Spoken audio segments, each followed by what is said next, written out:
Buenas Vale, tardes. Buenas tardes. Nos encontramos ya en la última sesión del ciclo de narrativas del siglo XXI dedicado a las 16 autoras. Hemos ido avanzando en una escala cronológica de nacimiento, de tal manera que, bueno, la primera fue eh, Pilar Adón, que nació en 1970, y ahora estamos ante una autora nacida 25 años después, lo que nos ha permitido ir viendo cómo ha ido cambiando el imaginario de estas autoras que están publicando novelas entre los 3 o 4 últimos años. Estamos al mismo tiempo ante una obra que nos permite cerrar un miniciclo que ha debido de ser obra precisamente de estas circunstancias a las que me estaba refiriendo, pues de carácter casi generacional, ¿no? El interés por el tema neorrural y al mismo tiempo por el tema de la infancia que hemos estado viendo pues, en algunas de las obras. Es decir, hemos visto las novelas de Irene Solá, de Ana Iris Simón, de la de Lisa Levy, de la que me ocupé la semana pasada, ahora esta de Andrea Abreu, que tienen numerosos puntos de coincidencia y que de algún modo pues, nos están hablando de unas mismas preocupaciones. Voy a darle ya la palabra a la última ponente, Julia López Pérez, que es alumna del segundo de grado de estudios hispánicos y que con el entusiasmo, ¿no?, con el que ella eh, realiza sus estudios y sigue las asignaturas, indudablemente nos va a hacer una presentación magnífica de esta obra de Andrea Abreu. Venga, Julia, cuando quieras. sí. Gracias. Muchas gracias, Fernando.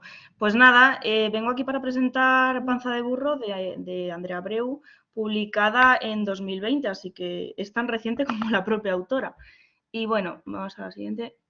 En primer lugar, voy a proceder un poco a indicar algunos aspectos biográficos de la autora, como por ejemplo el hecho de que haya nacido en Tenerife, en Icod de los Vinos, lo cual es muy, muy oportuno por lo que veremos luego en los espacios, porque todo lo que sea todo lo que esté relacionado con la vida de la propia autora está relacionado con la novela directamente. Bueno, además estudió periodismo en la Universidad de La Laguna. No obstante, su trayectoria, aparte de algo periodística, también ha sido muy literaria y luego un poco inundada de esos múltiples trabajos que ha ejercido como becaria, camarera, dependienta y un poco de todo. En cuanto a su trayectoria periodística, ha participado en la sección de cultura del diario 20 Minutos, luego también en diferentes medios, como puede ser Tentaciones en el País, o Lola en BuzzFeed, o Quimera, o Vice.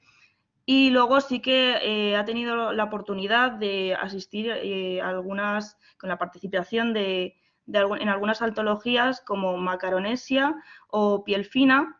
Luego también la propia autora ha escrito un poemario titulado Mujer sin párpados, publicado en 2017, que es el que podéis ver a la izquierda.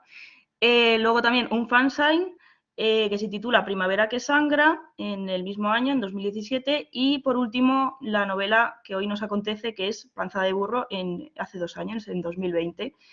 Vamos a la siguiente. Bueno, cuando leí la novela y sobre todo leí el prólogo del libro, dije, tengo que incrustar en esta presentación la relación con la editora, pues es muy, muy estrecha, ya que, bueno, Andrea Abreu pues había perdido un poco las ganas de escribir y de seguir con su carrera literaria periodística en su vida, hasta que le regaló su familia por su cumpleaños un curso de novela autoficcional en el cual Sabina Urraca era quien los impartía. Por lo tanto, vemos aquí una relación de maestra-alumna bastante interesante. Y entonces, hay un pasaje que recojo de una entrevista que se le hizo a Abreu, en la que ella indica que no llegaba tiempo para escribir las cosas que ella nos pedía, Sabina Urraca, la editora, y acababa reciclando aquellas páginas que tenía guardadas. Mientras las leía en clase, yo no tenía ni idea de que a ella le estuviese gustando lo que había escrito. Pensaba, de hecho, que no le interesaba en absoluto, así que me quedé flipando cuando unos días antes del final del curso recibí una llamada suya proponiéndome sacar una novela a partir de lo que había leído en clase. Y esto pues fue algo que sorprendió bastante a la autora, a la escritora, y es que la novela es una novela un poco recogida ante la adversidad o creada, sacada a la luz ante la adversidad, pues no ha tenido nada fácil en la vida, ya que viene de una familia bastante trabajadora, su madre fue limpiadora, bueno, será, no sé si está viva, de hoteles, y luego ya es algo que incrusta también mucho en sus novelas, bueno, en su novela, que es lo de la clase obrera y las dificultades que han tenido. Por lo que la editora señala en el prólogo que es una novela escrita a pesar de, en contra de e inevitablemente atravesada por la precariedad y la urgencia. Por lo que sí que es una oda a que si queréis escribir una novela o si quiero escribir una novela, pues os tiréis a la piscina porque ante la adversidad siempre se puede sacar con trabajo y esfuerzo. Bueno, vamos a proceder a analizar lo que es en sí la novela. Y es que, bueno, la editorial es Barret. He de destacar que la cubierta, la cual vamos a luego analizar, está hecha por Alessandra Sanguinetti, es una fotografía, y también es una novela de temática neoruralista que ya hemos visto en otras ocasiones, como por ejemplo en Un amor de Sara Mesa. Y luego también hemos de destacar el sobresalto que tuvo esta novela y la importancia y el impacto, mejor dicho, que tuvo en la sociedad, ya que ha pasado a ser un bestseller. Y de hecho yo cuando le decía a la gente que iba a presentar esta novela, me decían, ay, pues yo me la quiero leer, la había escuchado y demás. Y bueno, de hecho, cuando fui a comprarla, estaba ahí en la central de Callao, en la mesa en la que ponen las novedades y los libros más destacados, así que efectivamente es un bestseller. Bueno, yo creo que es muy oportuno señalar y analizar los títulos y las portadas de las obras, por lo que buscando un poco, yo no sabía lo que significaba panza de burro, pero cuando lo busqué en Wikipedia, por lo visto, se trata de un fenómeno meteorológico que consiste en la acumulación de nubes de baja altura que actúan como pantalla solar, evitando así un poco pues, la luz del día, la luz solar. Esto podemos señalar que se trata de un fenómeno meteorológico, evidentemente, pero además lo utiliza mucho la autora como una metáfora del estado de ánimo de Isora y de la protagonista que ahora analizaremos. Y luego, por otro lado, la portada es muy relevante porque nos muestran a dos niñas, no sabemos si es amigas así sin habernos leído la obra, pero evidentemente lo son y son las protagonistas de los personajes principales de la novela. Yo creo que la de la izquierda tiene que ser sí o sí la protagonista, que no tiene nombre, ya lo veremos por qué. Y luego la de la derecha seguro que es Isora, con ese moño y esa madurez mirando al suelo, un poco una muy en la tierra y la otra muy en el cielo. Y es muy relevante para entender lo que se nos viene encima, que es la novela. Bueno, luego también en cuanto al arranque, al comienzo de la obra, quería leerlo porque nos dice muchas cosas, nos habla, como dice Fernando. Bueno, se titula Tan echadita pa'lante, tan sin miedo, y dice así. Como un gato. Y Sora vomitaba como un gato. Jucu, jucu, jucu, y el vómito se precipitaba dentro de la taza del váter para ser absorbido por la inmensidad del subsuelo de la isla. Lo hacía 2, 3, 4 veces por semana. Me decía, me duele un montón aquí. Se señalaba el centro del tronco, justo en el estómago, con su dedo gordo y moreno, con su uña chasquillada como por una cabra. Y vomitaba como quien se lava los dientes. Jalaba del agua, bajaba la tapa y con la manga del suéter, un suéter casi siempre blanco con un estampado de sandías con pepitas negras, se secaba los labios y continuaba. Ella siempre continuaba. Bueno, en este comienzo he podido recoger algunos aspectos, como por ejemplo que se da y media res. O sea, no nos explica el comienzo de la amistad entre Isora y la protagonista, que es la narradora, sino que ya procede a ese momento, nos mete en ese momento en el que Isora está vomitando, porque, bueno, ya lo veremos por qué luego, pero se encuentra en ese estado. También se nos presenta la propia Isora, que esto es relevante porque el hecho de que se presente el, digamos, personaje no secundario, es principal, pero no es la protagonista, es porque la propia protagonista le cede como ese protagonismo a la amiga.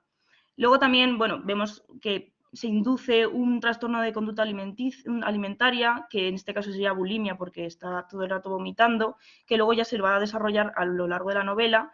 Y también, bueno, esta onomatopía de la cual me señaló Fernando que sería muy interesante enseñarlas en la novela, y es verdad, está constantemente introduciendo onomatopeyas en la obra. Y luego también podemos contemplar un lenguaje poético, ya que, bueno, viendo un poco la trayectoria de Andrea Abreu, es básicamente todo poesía. Y lo vemos con esta hipérbole de, a ver dónde está, de la inmensidad del subsuelo de la isla, o luego esas comparaciones como vomitar como un gato, y Sora vomitaba como un gato, o vomitaba como quien se lava los dientes. Eso es muy, muy, muy interesante. Bueno, dejando un poco atrás el comienzo, voy a intentar analizar, digo intentar porque me costó bastante la estructura de esta novela, y es que yo cuando la leí pensé un poco en las matrioscas, ya que bueno, está dividida en una especie de capítulos, ya que no están numerados, pero se dan como una especie de antología poética, ya que estos títulos además se incorporan en el relato, y luego también encontramos pasajes en verso y una serie de guiños a la poesía a las que hace referencia Abreu. Y digo lo de las matrioscas porque las propias historias se van, bueno, historias, recuerdos, digámoslo así, se van intercalando los unos con los otros. De hecho, y esto nos da lugar a una multiplicidad de historias en el discurso, mediante estos recuerdos que la propia autora barra narradora barra personaje pues son en los que incide, como ese en la página 125, el recuerdo que se repite constantemente. Y luego, pues, a lo que venía a decir de lo de las matrioscas, hay una sucesión de acontecimientos que se intercalan con acontecimientos o con otros propios recuerdos, con descripciones y con una serie de aspectos que ahora veremos en el texto que he elegido. Por lo que hay una descripción del saber de la autora a través de sus recuerdos. Esto es importante. Bueno, en el texto que he escogido, entre la página 119 y 120, vemos por colores que hay un hilo conductor argumental, bueno, digamos, del discurso que se va como haciendo más pequeñito, recogiéndoles en los recuerdos más pequeños de la autora, que lo va hilando con otros recuerdos y demás. Por ejemplo, le di el ramo de chupos a Isora, le dije las felicidades y le conté que Sarai me había llamado al número de abuela para ver si íbamos a jugar a la piscina. Y ahora procede a un recuerdo, a una especie de descripción de la piscina de Sarai. Sarai tenía una piscina plástica gigante. El padre la montaba en la huerta que había al lado de la casa, que no era de nadie, pero no tenía dueño. La llenaban a principios de verano, con agua del aljibe.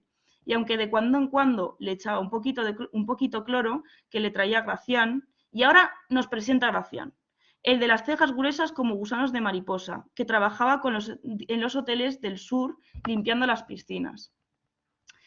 Bueno, en cuanto al espacio, que hice una captura del Google Maps porque realmente del pueblo del que es la autora y de los vinos es básicamente el espacio de la novela. Es un pueblo norteño de Santa Cruz de Tenerife, y luego también vemos una dualidad espacial. Aparte de este espacio exterior, que es el pueblo como tal, el barrio, que además queda dividido en dos zonas, en las casas tradicionales, las cuales describe como pues, muy de pueblo, muy rurales. Están luego debajo las casas modernas, en las cuales dice la propia narradora que son de la gente pues, más joven, son pues, más modernas, más no futurísticas, más modernas. Y luego también se nos presentan los alrededores, como puede ser la playa de San Marcos, el volcán al que hace referencia la abuela de la protagonista, que en realidad es el Teide. Y luego también, por otro lado, nos encontramos los espacios interiores, que es el interior de todos los edificios. Aparece en muchas ocasiones los dos personajes, Isora y la protagonista, en el interior de las casas, o como a lo que ella llama cas. Cas Chela, cas Isora, cas Eufrasia, y etcétera. Luego, también es importante decir que a mí se me presentó esta descripción de los espacios como una especie de cartografía, ya que luego, porque envuelve los recuerdos en estos espacios del pueblo y los recoge, y eso sería, o sea, la cartografía sería el libro como tal. Vale. Esto era un texto que no podía dejar de lado, ya que... Vale, no pasa nada. Ay, muchas gracias, Clara. Bueno, sigo.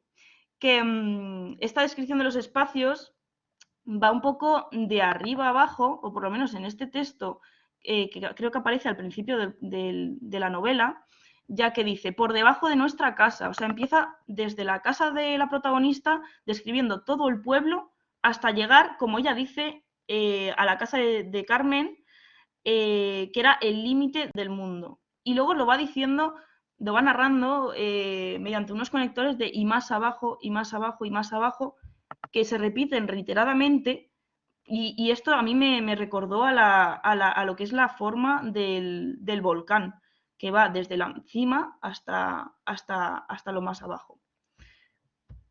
Bueno, luego también en cuanto a los espacios, observamos que siempre hay un cromatismo espacial, y bueno, ya un cromatismo ya no espacial, sino total en toda la novela, pero sobre todo quería destacar los espacios, ya que aparece el cielo negro, que esto también es una metáfora de cómo se encuentran los personajes, de la tristeza. Luego también hay otra descripción que dice el azul marino, rosado, amarillo, más amarillo, amarillo quemado, amarillo huevo frito, rojo. Así eran las casas del barrio, de muchos colores, que además es la descripción de los espacios. Luego, también hay un pasaje en el que describe el propio atardecer, que de hecho es una foto, la del fondo de pantalla de la diapositiva, es un atardecer justo sacada desde Icod de los Vinos, que encontré por Google y que me vino un poco al dedillo. Dice así, las nubes se abrían para dejar pasar la luz y ya todo era naranja. Los pinos, las matas de las papas, la tierra, el mar que me decía dónde se acababa el mundo, a esa hora de la tarde, es decir, el atardecer. Por lo tanto, los colores, el cromatismo, supone una caracterización psicológica de los personajes, además de la caracterización espacial, ya que, bueno, es que Andrea Abreu usa muchas metáforas y es su técnica de escritura. Bueno, en cuanto al tiempo, vemos que hay un tiempo externo que gira en torno a una multiplicidad de analepsis, de estos recuerdos que se van superponiendo unos a otros, pero luego el tiempo externo es literalmente las vacaciones de verano. Se inicia en ese final de curso cuando Isora está vomitando en el váter del colegio, allá septiembre. Por lo que en junio, o sea, va pasando de junio a agosto, no dice nada de julio, a luego septiembre. Dice así, era junio y hacía solo un día que las clases habían terminado, pero yo ya estaba sintiendo ese agotamiento inmenso, esa tristeza de nubes bajas sobre la cabeza. No parecía verano. Aquí hace otra vez referencia a esa panza de burro, a ese fenómeno meteorológico que hemos destacado anteriormente. Luego en agosto dice, estábamos entrando en el mes de agosto, y en septiembre, el día después de arreglarme con Isora, era ya septiembre. Espero no haber hecho spoiler, pero tampoco hay mucho spoiler que hacer, así que bueno. Por otro lado, en cuanto al narrador, que en este caso es narradora, se trata de una narradora homodiegética y omnisciente. Es curioso porque en este caso la narradora no describe o no habla sobre un personaje ajeno, es homodiegética, pero además es la propia narradora, es la propia autora y el propio personaje, que es la protagonista. Además, es como se produce una mirada desde el punto de vista de la autora mediante una recreación de la infancia de la misma autora con el empleo de esta narradora. Esto lo vemos ya que en el propio libro indica que las casas rurales tenían la culpa de que los días en los que mi madre no tenía que ir al sur a limpiar hoteles, tuviese que limpiar casas rurales y no pudiésemos ir a la playa, y por eso a mí tampoco me gustaban las casas rurales. Con los que nos quedamos de aquí es que dice que mi madre limpiaba hoteles. ¿Y qué pasa? Que en una entrevista en la que Abreu señaló en el 2020, dice que su madre también limpiaba hoteles. O sea, es literalmente la misma entidad, digámoslo así. Y dice, ya que dice, a mí me hubiera gustado pertenecer a esa realidad de sombrilla y tumbona, de palmera y de tomates cherry, es decir, la realidad de los guiris a los que, a los que se refiere la protagonista. Pero también muy temprano fui consciente de que yo no era parte de ese mundo, de que yo no era hija de la guiri del hotel, sino de la señora que limpiaba. Y aquí es cuando yo dije, vale, ya está claro, está claro, la narradora es la autora. Luego, también he querido hacer un guiño a una serie alemana que aunque no sea el mismo método de relacionar el mismo personaje en el futuro y en el pasado, bueno, en un presente y en un pasado, pues tiene alguna relación ya que en la serie Dark, que es una serie, como ya he dicho, alemana, los personajes se encuentran siendo los mismos, ya que, pero uno, el de la izquierda, en el futuro y luego el otro en el presente. Aquí pasa un poco al revés, que la propia autora se refleja en su pasado. Y es así como se da la creación de esa voz mimética barra diegética, ese narradora y personaje. Bueno, también encontré un artículo en el que vemos esta recreación de la infancia, pero de un modo muy, muy, muy exagerado, como dice Abreu, ya que dice que al final los personajes no tenían nada que ver con su vida, incluso la protagonista, que en un principio estaba basada en sus vivencias, se alejó tanto de ella que la pasó a considerar una persona totalmente desconocida. Y dice, Isora es la hipérbole de esa amiga que tuve en la infancia. Es básicamente esta creación, esta novela, es su realidad, la realidad de la autora, pero muy, muy exagerada y muy metida en la ficción, por así decirlo. Y eso sí que nos daría un poco a pensar en los límites de la ficción, la realidad y demás. Bueno, luego también vamos a analizar un poco los personajes. Nos encontramos a dos personajes principales, que son Isora y la narradora. Bueno, aunque esté una a la izquierda, otra a la derecha, prefiero, yo creo que decir primero analizar un poco primero a la narradora, ya que al fin y al cabo es la protagonista. Y es que no conocemos su nombre, por eso siempre digo narradora, porque tampoco conozco el nombre o bueno, el personaje. Pero bueno, luego sí que es verdad que Isora la nombra como Shit, que es esqueleto en inglés, y luego vemos también que es la mejor amiga de Isora. Sí que vemos también una pasividad del personaje brutal, ya que todo lo hace pensando en su mejor amiga, ligada a esa voluntad de la propia amiga. Y luego también muestra un deseo ya no emocional, que bueno, además de emocional, es sexual hacia su amiga.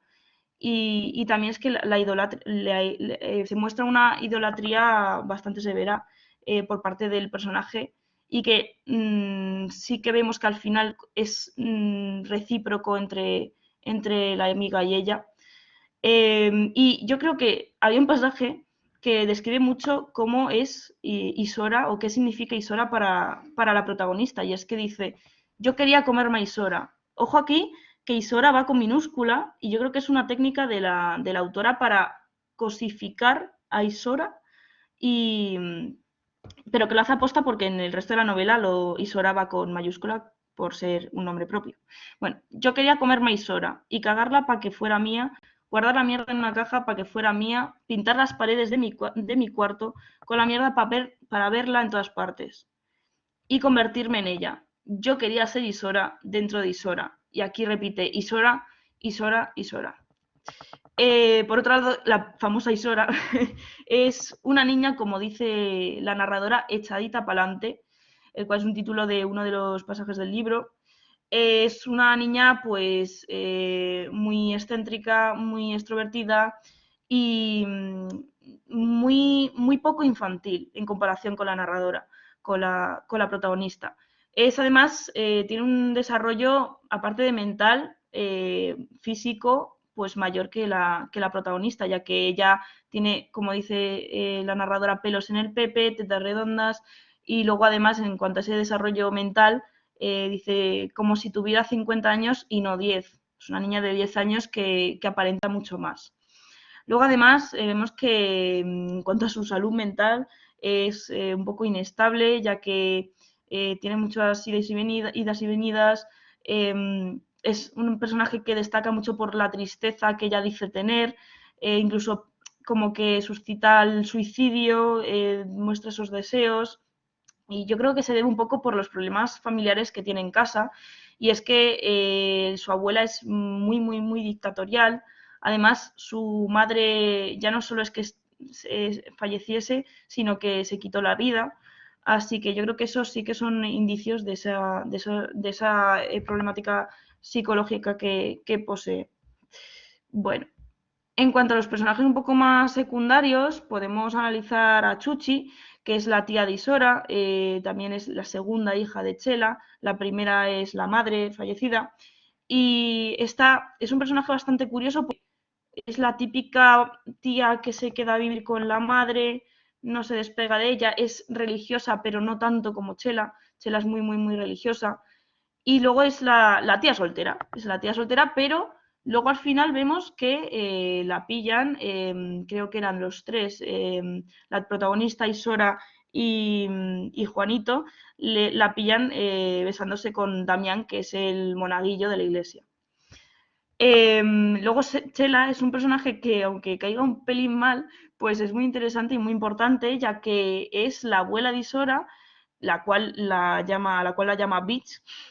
Pero es que luego no es solo la abuela de Isora, sino es la figura maternal que necesita tener para esa nieta que se ha quedado huérfana, bueno, huérfana de madre, y por lo tanto necesita reflejar la autoridad para mantener un poco la casa en orden, aunque sí que es verdad que a veces se pasa, y lo vemos en el libro. Luego también muestra una religiosidad bastante importante, ya que es muy, muy, muy religiosa, le importa mucho lo que pueda pensar la gente de ella, y, y esto lo vemos un poco reflejado en sus raíces, bueno, en las raíces de Isora, ya que Isora también es religiosa, ella reza, lo cual la protagonista admite no saber hacerlo, pero bueno, ella lo hace por imitarla, porque está constantemente intentando imitar a Isora. Y luego también hay una oposición con la abuela de la protagonista, que se llama Almerinda, y es algo que sabemos por una única ocasión de la novela en la que hay una persona, creo que era un repartidor, no me acuerdo, una persona que viene de fuera de la casa y la llama por su nombre, que es Almerinda. Esta abuela, la abuela de la protagonista, al contrario que Chela, es pues un carácter de abuela. Es tierna, la sabe escuchar, no le discrimina nada, no es autoritaria, pero bueno, luego en cambio Chela es todo lo contrario. Por eso es una de las pocas cosas, es oír de que no tenga madre, en la que la protagonista no siente envidia por Isora. Bueno, además tiene una gran popularidad y se debe a la venta. Ella es la dueña de la venta de lo que es el pueblo, al cual nunca se le llama Icod de los Vinos, nunca se nos dice nada, simplemente se nos describe. Y luego también es importante Doña Carmen, que es una mujer que a mí sinceramente me ha caído bastante bien, porque es una mujer, la típica mujer marginada mayor del pueblo, la entre comillas rara. Luego también vemos que a lo mejor pueda tener unos problemas mentales, como indica en estaba como en otro sitio, es estar como en otro sitio. Se le fue la cabeza cuando el marido se cayó del andamio y se reventó como un conejo. Es decir, es viuda, vive sola, y por lo visto pues no es que sea muy cuerda, pero en cambio a las niñas sí que les cae bien y además se muestra muy muy generosa con ellas porque les da que comer, les invita a la casa y demás. Luego también otro personaje secundario, pero muy, muy, muy destacado, es Juanita Banana, que es el tal Juanito. Es un niño que supongo que es más afeminado. No sabemos si es una niña trans, porque luego nos lo dice la narradora, que dice como una mujer vieja, no como un hombre viejo. Entonces no se sabe muy bien. Pero el caso es que es uno de los personajes que indica mucho o es víctima de la homofobia en el pueblo y, bueno, no tan en el pueblo, pero es muy interesante cómo le describe la narradora y es así. Juanita Banana se moría porque lo invitásemos a jugar a las Barbies, porque en casa no tenía. El abuelo de Juanito decía que estos chicos que estaban saliendo hoy en día se estaban todos amarisconando. Por eso, cuando Juanita Banana venía a jugar con nosotras, traía un balón, para que nadie supiese lo que hacíamos en realidad. Es decir, es un niño que se avergüenza, o bueno, no que se avergüence, sino que no le acepta los demás niños, pero en cambio sí que se ve aceptado por Isora y por la protagonista e incluso por la propia abuela de Isora, ya que dice la narradora que a ella sí que le parece bien. En cambio, a su abuelo, pues no le parece nada bien y de hecho hay un capítulo en el que, del cual he extraído este mismo fragmento, en el que pues Juanita Banana acaba gritando y acaba fatal. Bueno, luego me parece muy curioso estas premoniciones o imaginaciones que tiene la narradora al imaginarse a Juanita Banana en un futuro. Dice, de repente lo vi en mi cabeza ya de grande, trabajando en el sur, en una cooperativa de tomates, ya casi calvo y con un dientito negro. Lo imaginé entristecido, esto es muy importante, en medio de un montón de hombres riéndose de él, y él diciéndole sin parar, abríguense mis niños, abríguense. Que esta posmita es la que enferma, como una viejita de 80 años, como una mujer vieja. Bueno, luego hay más personajes, como por ejemplo el Simpson, el perro, pero sí que yo creo que ya me iba a pasar un poco de tiempo y prefería no analizarlos, pero estos son los que más destacables he visto. Bueno, cómo no, hemos de establecer o de destacar un poco la relación que hay entre la protagonista y Sora, ya que son amigas, son mejores amigas, pero luego al final, bueno, pasa algo, no voy a decir el qué, pero pasa algo, se distancian y se reencuentran. Y entonces ahí dicen, sí, esto es desde la voz mimética de Isora. Dice, Sid, ¿nos damos un beso de novios? Me dijo de repente. Vale, le respondí levantando los hombros. Cerró los ojos y juntó los labios con los míos. Yo los dejé abiertos. Su cara estaba tan cerca que no podía ver nada. Aún me dolía la trompada por dentro, el golpe que no digo, pero a lo mejor, pero digo a la vez que sí que le da Isora en un momento de la novela a la protagonista, dice. Aún tenía los labios hinchados. Abrí la boca muy fuerte y saqué la lengua. Sentí sus pestañas en mi cara. Eran larguísimas, picaban como agujas. La lengua de Isora estaba fría, puro hielo. Una lengua como nieve encima del volcán dormido. Es una novela en la que, además, cuando yo estuve investigando un poco las entrevistas y algunos datos de la propia escritora, de la propia autora, ella indica que efectivamente hay una relación de amor entre la protagonista y Sora, pero sí que yo veo que siempre es mayor por parte de la protagonista que por la propia Isora. Pero luego al final, pues yo creo que con esta cede y dice que sí, que son, bueno, no es que sean novias, sino que se dan besos como tal, de novias. Por lo tanto, yo aquí establezco una metáfora y es que hay un pasaje en el que después de la pelea que tienen Isora y la propia protagonista tiene un sueño. Y es que en este sueño se nos plantea la erupción del volcán, del Teide, que inunda toda la isla y por lo tanto es como significa la destrucción, que es un poco, si nos adentramos un poco en el psicoanálisis de los sueños, una metáfora de la intranquilidad de esta protagonista, está triste, no quiere hacer nada. La abuela, de hecho, le pregunta, ¿estás bien? Ella no quiere decir nada, solo quiere ver a Isora, pero luego, por otro lado, a la vez la odia.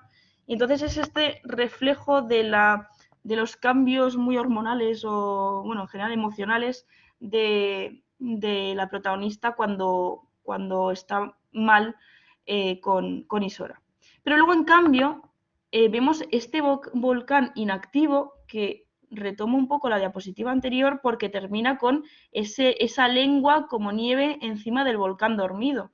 O sea, ahora ya no se nos presenta un volcán activo, la inestabilidad, sino que todo es estable con ese beso que se dan y lo cual le supone esta tranquilidad a la protagonista.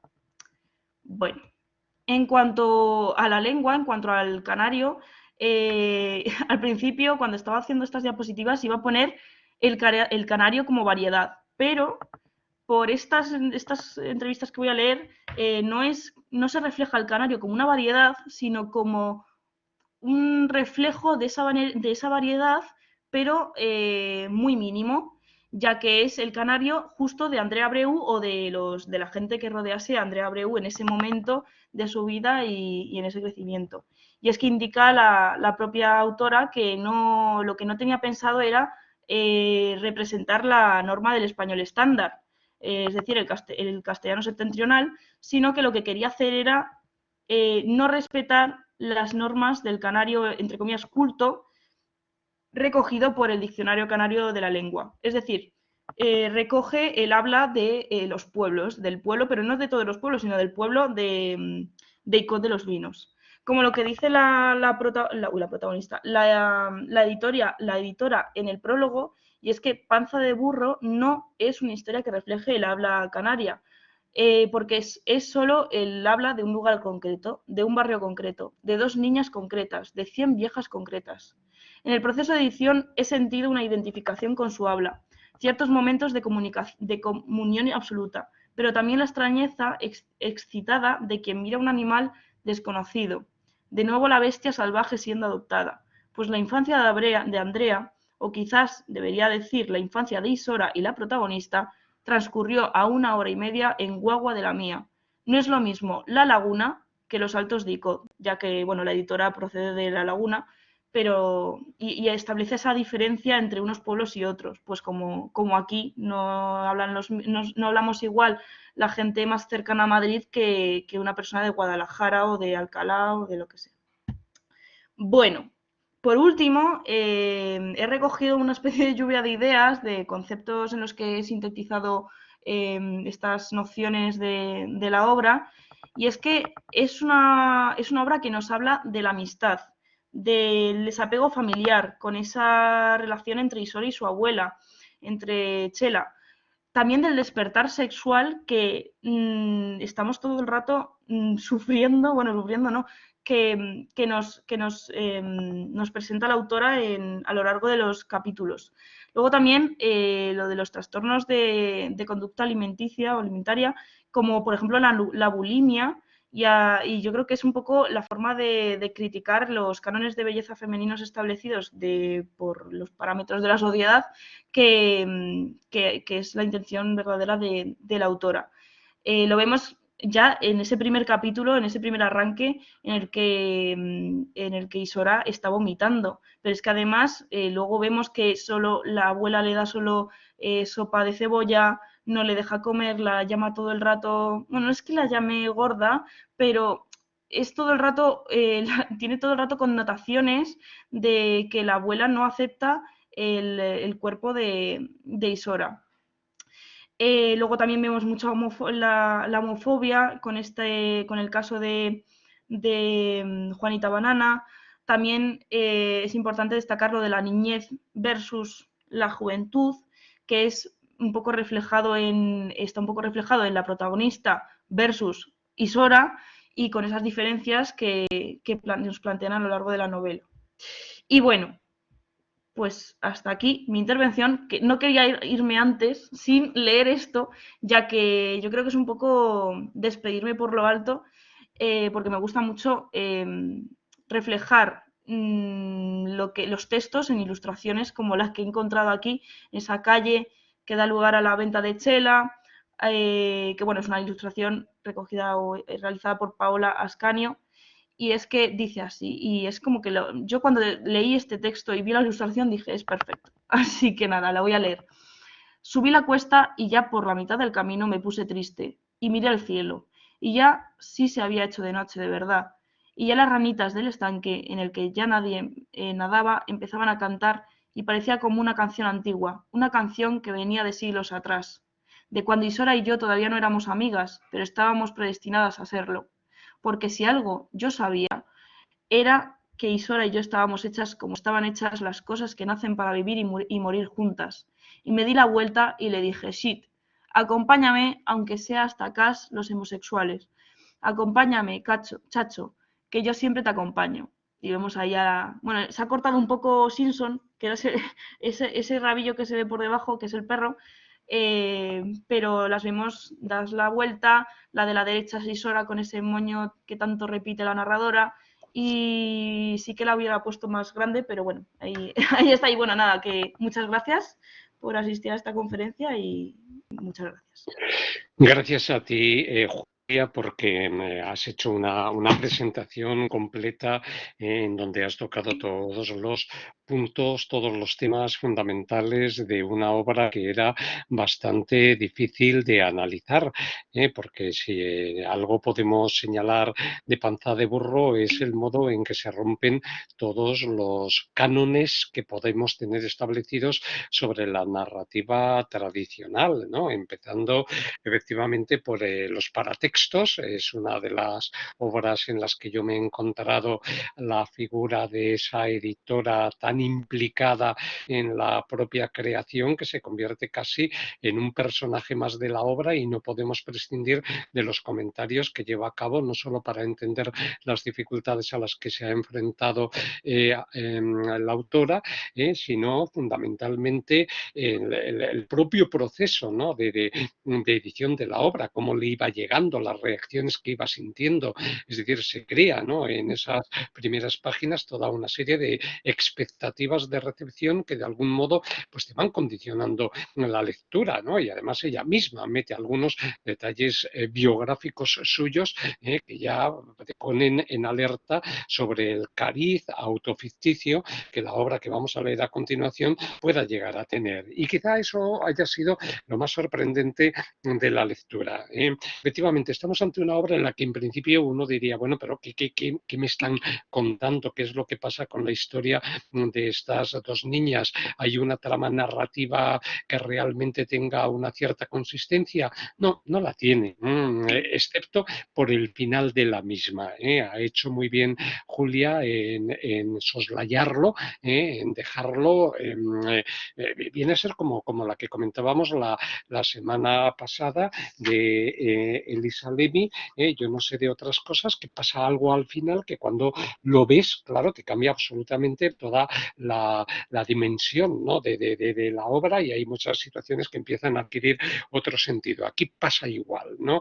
Es decir, hay un desenlace que está bien que no se haya indicado, y que los que intervengáis, por favor, os pediría que tampoco lo destriparais en ese sentido. Entonces, claro, vas viendo ese día a día en esas vacaciones de verano tan lentas, tan carentes de sustancia, esos paseos que dan las niñas, acompáñame, pues ahora te acompaño yo, pues yo te había acompañado antes, y entonces parece que estamos metidos como en un bucle de una amistad que va arrastrando al resto de los personajes, de las familias que son tan singulares, ¿no? La falta de la madre en el caso de Isora, no en el caso de la protagonista, la existencia de una tienda, de un colmado en donde se venden, bueno, pues todo tipo de productos, el mundo en el que vive la protagonista, que lógicamente es trasunto, hechura de la propia Andrea Abreu, como muy bien pues ha explicado Julia,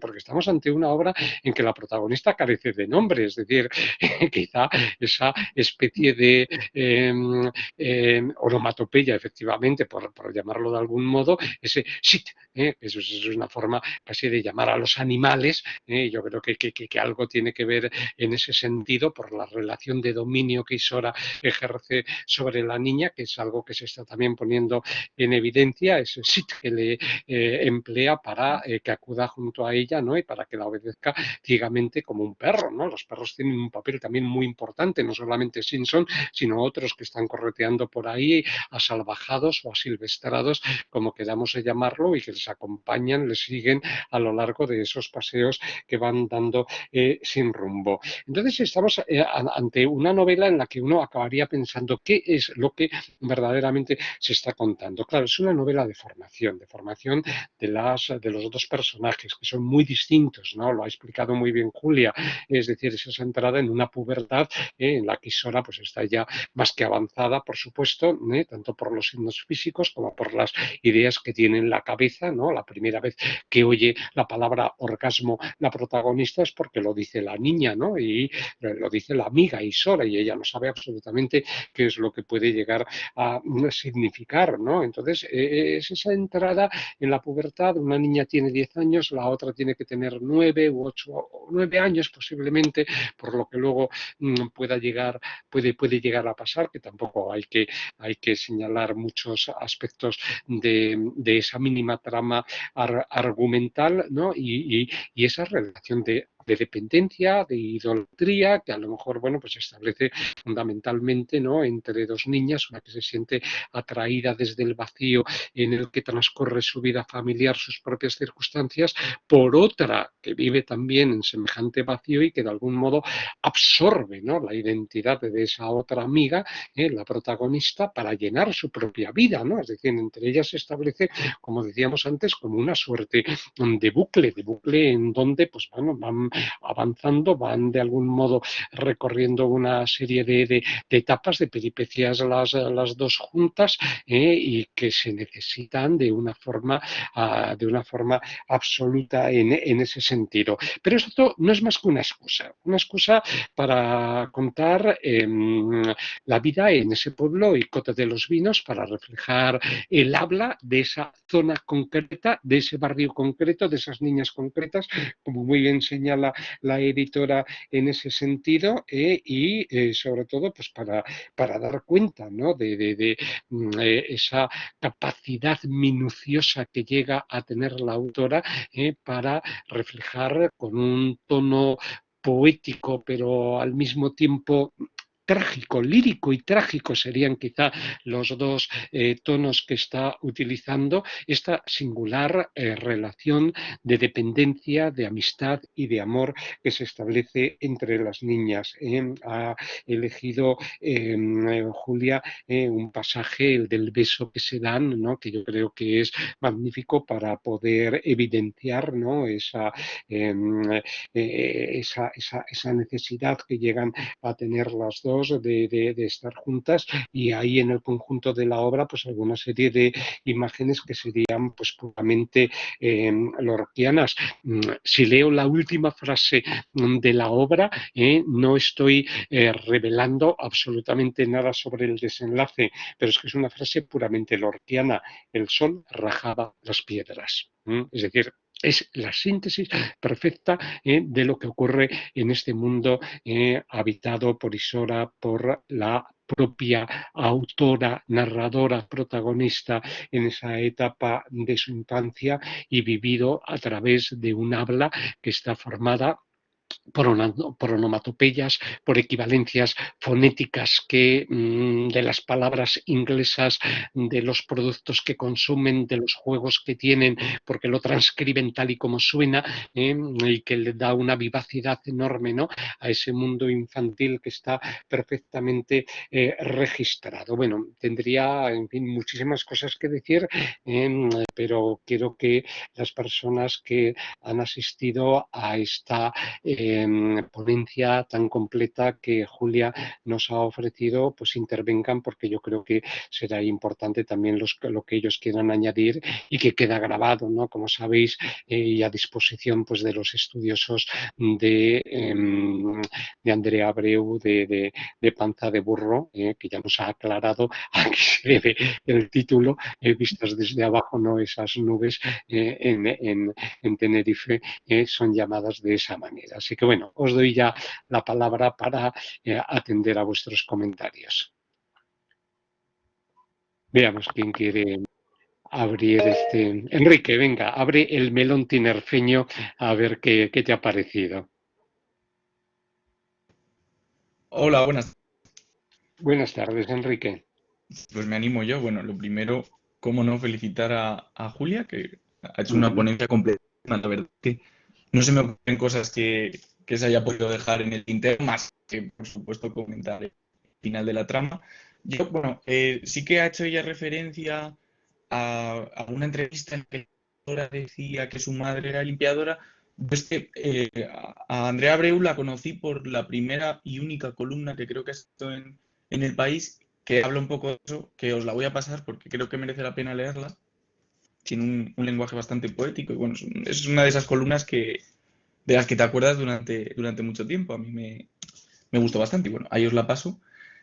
Y luego sí que quería comentar que, bueno, coincido con Fernando que la novela sí que da la sensación de que no pasa nada, ¿no? De que hay todo el rato una puesta en escena muy poética y muy lograda, pero que no ha llegado a ocurrir nada más que, bueno, yo sí que noté que quizás avanzaba un poco o había algo de trama con el enfado de los dos personajes, de la protagonista con su amiga, que esa parte enganchaba bastante más, pero bueno, eso no a mí sí que me haya gustado la obra. Y sí que os quería plantear una duda o algo que yo tampoco llego a resolver, y es sobre la voz narradora, porque Julia nos ha presentado muchos de esta voz narradora que podemos decir que son imitando a una voz infantil, pero luego en otros momentos parecía que era una voz adulta que se acordaba de estos elementos del pasado. Entonces, no sé vosotros desde qué punto de vista habéis leído la historia, ¿no? Si desde una voz más infantil, imitando la voz de un niño, como si la narradora fuese todavía esa niña, o si en realidad ya es la adulta que está memorando todo esto y adapta un poco el lenguaje, porque a mí esto no me ha quedado muy claro, creo que lo deja un poco en el aire. Pero bueno, de nuevo, Julia, muchas gracias por tu presentación.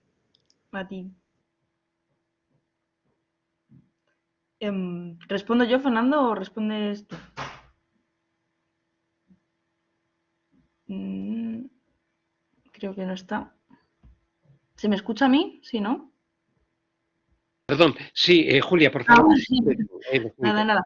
Pues nada, yo con esto de, bueno, lo primero que, gracias a ti, Enrique, y que leeré la columna del País, sí, me llamó la atención esta forma de que tiene la narradora de narrar, porque además me recordó como si llega tu abuela y le dices, cuéntame cómo fueron yo qué sé, cuando tenías 10 años y te empieza a contar historias y contarte un recuerdo, pero sí que es verdad que todo gira en torno a un hilo que, por así decirlo, nace desde la amistad de esta amistad in media res de la protagonista con Isora. Y luego, es que no quiero hacer spoiler, pero creo que hay una especie de desenlace, pero sí que es verdad que es eso, sí, es como una persona mayor contándote, acordándose de cómo era ella cuando era más pequeña, pero también criticándola a veces, sí, desde un punto de vista más adulto. Sí, también que concuerdo contigo y sí que es que no sabía cómo concluir eso, pero sí. Y luego me dejó algo también. Pues no me acuerdo, la verdad. Creo que eran esas dos cosas solo.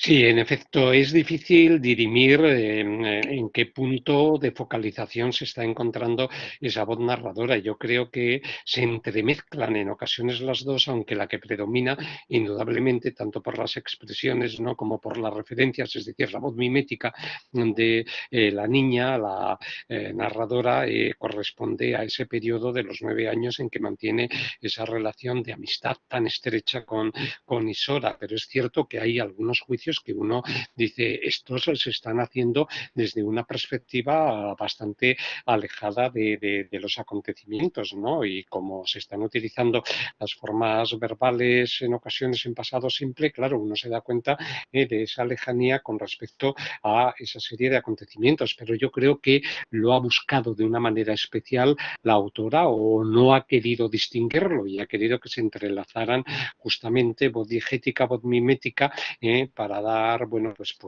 para entrar y para salir, ¿no?, de la conciencia de la niña y poder establecer alguna perspectiva de distancia con respecto a esos hechos que se están evocando, por supuesto. Vamos, esa es mi opinión. No tengo ningún pasaje en donde claramente yo pueda decir focalización del presente, una ahora que estaría cercano a lo mejor a la edad que tendría ahora. Andrea Abreu, nacida en el 95, pues con 27 años. 27. Sí. 27 ahora en el 2022. No veo yo esa focalización. Vale, gracias, Enrique. ¿Alguna intervención que queráis añadir? A ver, los que hayáis visto hayáis leído. Si No no la sé, habéis leído, yo la recomiendo para verano.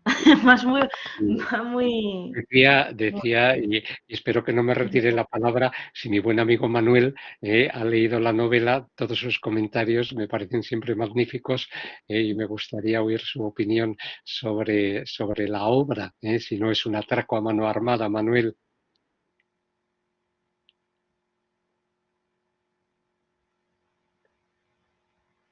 Si tienes el micrófono, pero debe de haber algún problema, porque no te oímos.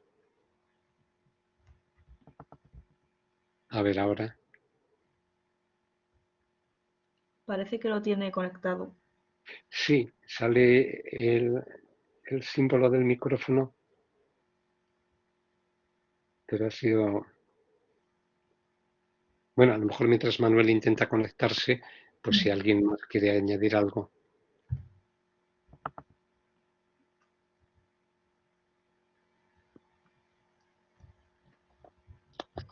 No. Bueno, Parece que no se puede. es difícil. La apuntamos. Enrique, ¿querías decirnos algo? Sí, Enrique. A ver, tengo a Manuel al teléfono. Madre mía, por Dios. Meta llamada. Es esto. Sí, no me ha funcionado el micrófono, lo siento. Bueno, Manuel. No me ha funcionado el micrófono y yo estaba ahí hablando y no creo que no me oíais. Bueno, yo decía que al atraco a mano armada no he sido, pero casi, porque es una lectura que justamente la hice el verano pasado. Y no recuerdo exactamente bien los detalles. He estado viendo el problema de la voz narrativa. Me hizo pensar que era un excelente la novela.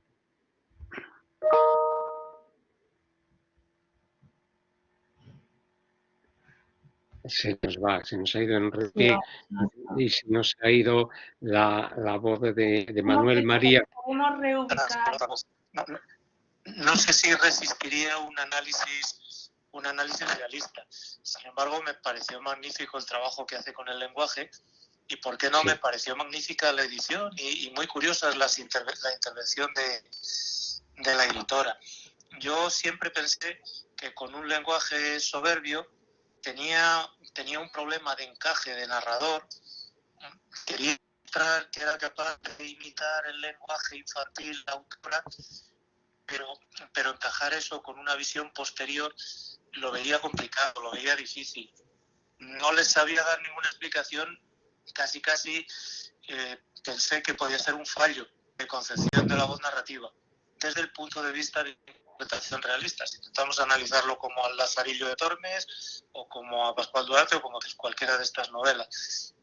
Sí que me gustó muchísimo el uso que hace del lenguaje y me pareció muy lograda la reproducción mimética de la voz de las dos niñas que aparecen ahí, y también, por supuesto, que me encantó el lenguaje poético y algunas de las expresiones. Eso es lo que no quería ir más allá de decir esto, porque si es una de las primeras obras, puede ser una autora magnífica si sigue trabajando con la narración, pero a mí de momento me crujía un poquito ese problema de las voces narrativas que habéis puesto antes de relieve.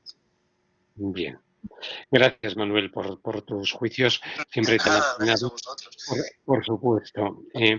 Eh, Sí, en efecto, yo tuve a veces las mismas sensaciones que ahora acaba de señalar Manuel, es decir, me costaba, ¿no? Y Enrique además lo señalaba que hay un punto en el que la novela coge ritmo y que tira de ti, pero al principio dices, bueno, esto es un cuadro de costumbres, es casi como los cuadros de costumbres decimonónicos, el hecho de describir esta vida de las niñas en un entorno rural sin mayores pretensiones. Luego ves que no, claro, la trama gana peso a medida que la obra va avanzando y se resuelve, ¿no? Con unas líneas de intriga muy sólidas, sobre todo en su parte final. Entonces, claro, tienes que ir entrando progresivamente.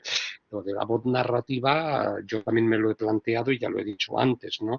He visto ese entrelazamiento diegético mimético en ocasiones, siempre con preferencia por mimético porque es lo que le interesa a Andrea Abreu, ¿no? La mirada de la niña, ¿no? La voz de la niña por encima de cualquier otra consideración. Y en ocasiones, bueno, se puede ver algún otro comentario. Gracias, Manuel. ¿Algún comentario más que queráis señalar quienes hayáis leído la obra o que queréis contrastarla, ¿no? Porque está Diego aquí, que se ocupó de una de las 4 novelas neoruralistas, la de Irene Solá, no sé si ha leído esta de Andrea Abreu. No, no me ha, bueno, hola, no me ha dado tiempo a leer la novela aún. Gracias, Julia, por la exposición, porque, bueno, me motiva a leerla este verano. Muy bien, estupendo. Pero, bueno, de lo que comentáis, yo destacar, pues sí, esto que venimos hablando del lenguaje infantil, del cruce del lenguaje infantil y el lenguaje poético, yo creo que el rescate de esta memoria de la niñez con la memoria de lo rural, creo que se materializa en el lenguaje buscando una intención de la inocencia, una intención de casi de la candidez a veces. Y yo creo que leyendo Feria y leyendo la novela de la que yo hablé, Canto y la montaña baila, eh, se palpa esa búsqueda en el mismo lenguaje de los temas que luego se buscan también a través de las acciones de los personajes. Yo creo que es un todo y el lenguaje claramente juega su papel en ese aspecto.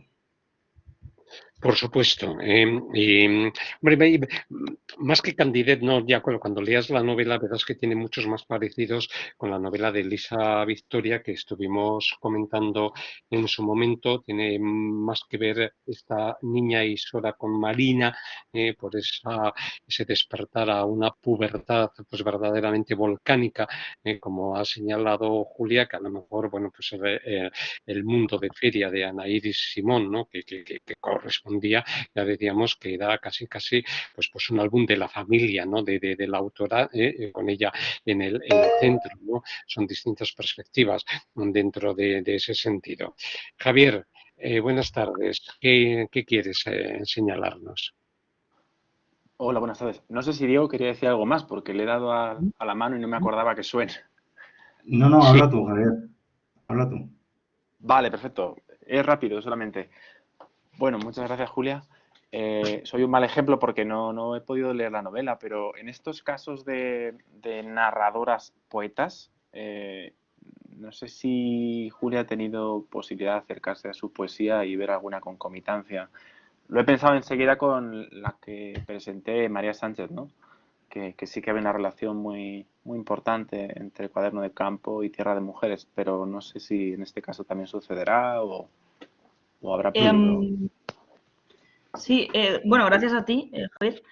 Pero yo lo que he visto más, aparte del lenguaje que es muy poético, con esas hipérboles, esas metáforas y demás, es que hay algunos pasajes en los que están en verso. O sea, Ajá, que puede muy existir curioso. prosa poética, pero en este caso por ejemplo, en la página 59, bueno, si no sé si lo tendréis a mano o no, pero ahí hay pasajes en los que sí que están en verso directamente. Así, ahí es ya cuando dije, venga, ya está, es poesía. Esto es más poesía que, bueno, no porque los dice ella que no, pero sí que se evidencia mucho. Y luego también aprovecho esta intervención para decir que ella nos contaba que el primer capítulo era un poema y que fue sucediéndose así, se fue escribiendo más poemas acerca de su infancia y que ya se dio cuenta de que como quería contar esta historia era como en una forma de narrativa, en una novela. ¿No? Sí, exacto. Entonces, nace de ahí. En Perfecto. efecto, Julia, Perdona. es muy importante el lenguaje y el cuidado que la autora mantiene. Hay dos capítulos que carecen de signos de puntuación. Uno es un flujo de conciencia, que es bastante significativo, y otro es una canción de rap, que se ofrece pues, literalmente línea tras línea, sin ningún signo de puntuación, pero uno va reconociendo pues, las rimas fáciles que se van estableciendo entre esos versillos, ¿no? del propio rap, ¿no? Entonces, claro, tenemos una mezcolanza de estilos y de formas de pensamiento que son completamente enriquecedoras. Si Julia ha leído uno de los pasajes que más le ha llamado la atención, yo no puedo Sí. sin dejar de leer otro que está en un capítulo que se llama En el cierre como turmas debajo de la pinocha, en donde habla pues bueno de una chica que va a estudiar a la Universidad de La Laguna. Dice, una chica que se fue a la Universidad de La Laguna, cuando volvía los fines de semana, decía, en plan amigos, en plan garimbas, en plan mi prima, en plan bragas. Y mi madre decía que si la universidad hacía que la gente se volviera boba. A mí este pasaje me pareció extraordinario, ¿no? Porque ya sabéis que yo tengo una campaña, ¿no? abierta contra esta locución que hace tanto daño a la hora, sobre todo, de Y generar en un plan, discurso fluido. Sí, porque es una mordaza, no es ni mucho menos un punto de apoyo para construir un discurso fluido en ese sentido, ¿no? Y que una autora que nacida en el 95 y que indudablemente tendría que tener esa muletilla metida en la cabeza de lo repetida que se hace, haga esta crítica y deje este apunte, me pareció extraordinario, porque los lectores medios de Andrea Abreu pues estarán sobre su edad, básicamente. Y digo, bueno, a ver si este pasaje abre un poco los ojos a la gente y pueden desprenderse de esa mordaza lingüística. En fin. Gracias, Javier, por tu intervención. Sí, Tierra de Mujeres sería otra obra que pondríamos en juego dentro de ese neoruralismo, pero no tienen nada que ver los personajes, ni muchísimo menos. Ya digo que esta y Marina sí que serían las obras que a lo mejor nos permitirían establecer un cotejo, ¿no? Por las referencias. Lo que pasa es que Marina se dedicaba a ver pornografía, ¿no? Y entonces, claro, eso condicionaba bastante la visión sexual que llegaba a tener de la vida. Aquí no, aquí es todo lo contrario, parece que es la propia isla, la naturaleza, la niña que tiene un año más, su amiga Isora, la que la induce, ¿no? a tener esa carga de sexualidad, ¿no? tan llamativa con la que vamos viendo que la obra va avanzando. No son tampoco fáciles de determinar. Bien, ¿alguna cuestión más que queráis añadir?